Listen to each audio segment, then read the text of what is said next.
Dominus vobiscum, sequentia Sancti Evangelii secundum Lucam.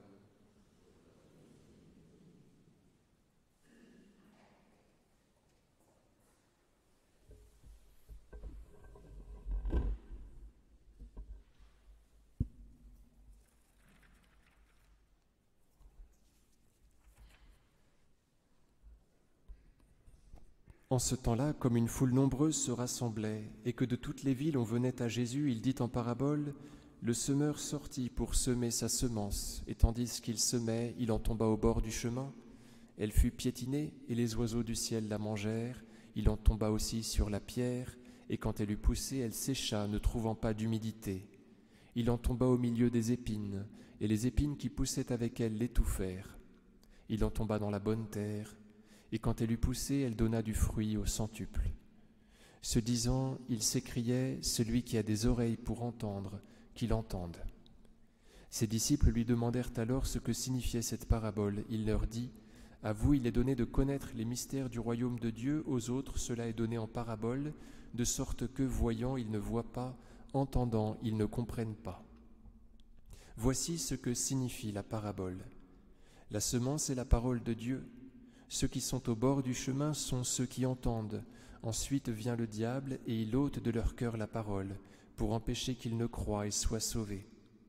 Ceux qui sont sur la pierre sont ceux qui, lorsqu'ils entendent, reçoivent la parole avec joie, mais ceux-là n'ont pas de racines, ils croient pour un temps, et au temps de l'épreuve ils abandonnent. Ceux qui tombent dans les épines, c'est ceux qui entendent, mais en cours de route, ils sont étouffés par les soucis, les richesses et les plaisirs de la vie, et ils n'arrivent pas à maturité. Et ce qui est dans la bonne terre, c'est ceux qui entendent, qui gardent la parole dans un cœur bon et excellent, et qui portent du fruit dans la persévérance.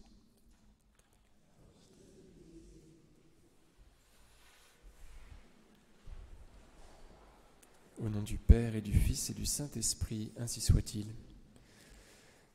Chers amis, ce semeur que le Seigneur Jésus met en scène est bien maladroit. Vous voyez, c'est comme si les 3/4 de la semence qu'il projetait tombaient en dehors de la terre. Vous voyez, parce que sur les 4 terrains sur lesquels arrive la parole, il y en a 3 qui sont mauvais. Et donc on se demande s'il n'est pas maladroit ou si au contraire il n'est pas extrêmement libéral, prodigue, un petit peu comme est Dieu. Et cela se confirme quand on apprend de la part du Seigneur Jésus que cette semence, c'est la parole. Et là, dans cette traduction, au mot parole, il y a justement une majuscule. Cette semence que le Père projette en terre est bien évidemment son Fils, qui est le Verbe, la parole. Il la répand partout. Le Fils se donne complètement. Il est extrêmement libéral.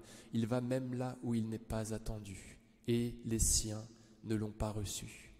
Et donc parfois, le Seigneur Jésus, qui est jeté en terre par son Père, se tamponne, bute contre notre indifférence, contre nos soucis, parce que le Seigneur attend pour pouvoir fructifier en nous que nous les mettions de côté pour un temps, que nous l'accueillions pour qu'ensuite lui-même traite nos soucis. Donc, vous voyez, il est contredit comme cela avait été prédit par le vieillard Siméon. Et c'est comme cela qu'il porte du fruit aussi. Et c'est pour cela que ce geste maladroit est finalement extrêmement fructificateur, parce qu'il y a une partie de la semence qui donc va se perdre et qui va fructifier. Si le grain tombé en terre ne meurt pas, il reste seul, mais s'il meurt, il porte beaucoup de fruits. Et c'est pour cela que le Seigneur Jésus dit cette phrase extrêmement bizarre entre la parabole et l'explication de la parabole. Il dit cette chose bizarre. Ses disciples lui demandèrent alors ce que signifiait cette parabole. Il leur dit, « À vous, il est donné de connaître les mystères du royaume des cieux. Aux autres, cela est donné en parabole, de sorte que, voyant, ils ne voient pas, entendant, ils ne comprennent pas. » Oui, c'est très bizarre. Vous êtes d'accord avec moi?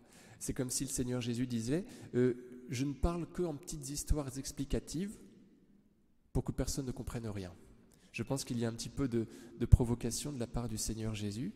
Je fais exprès, c'est fait exprès. Parce que de cette façon, je fructifie plus. Donc, pour que la rédemption ne fait aucune économie, et surtout pas celle de la mort, puisque c'est comme cela qu'il y a fructification. Alors, un dernier petit mot sur la bonne terre, sur laquelle le Verbe est quand même content d'arriver, bien évidemment. On ne va pas dire le contraire.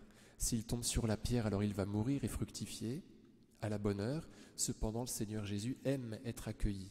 Cette bonne terre, c'est bien évidemment la Vierge Marie, qui est révérée par les pères de l'Église comme terre admirable. D'ailleurs, vous aurez noté cela, ceux qui tombent dans la pierre, c'est ceux qui gardent la parole dans un cœur bon et généreux. La Vierge Marie, cela est dit 2 fois de son cœur, qu'elle retenait tous les événements de son Fils, elle les retenait, elle les mettait à l'intérieur de son cœur. Donc vous voyez, il y a un lien évident avec Notre-Dame sur la fin de cette parabole. Autrement dit, si on veut avoir un cœur suffisamment large pour capter le maximum de paroles, il faut se mettre dans l'intimité de Notre-Dame qui nous apprend à élargir notre cœur et à tout contenir des événements du Fils. Au nom du Père et du Fils et du Saint-Esprit, ainsi soit-il.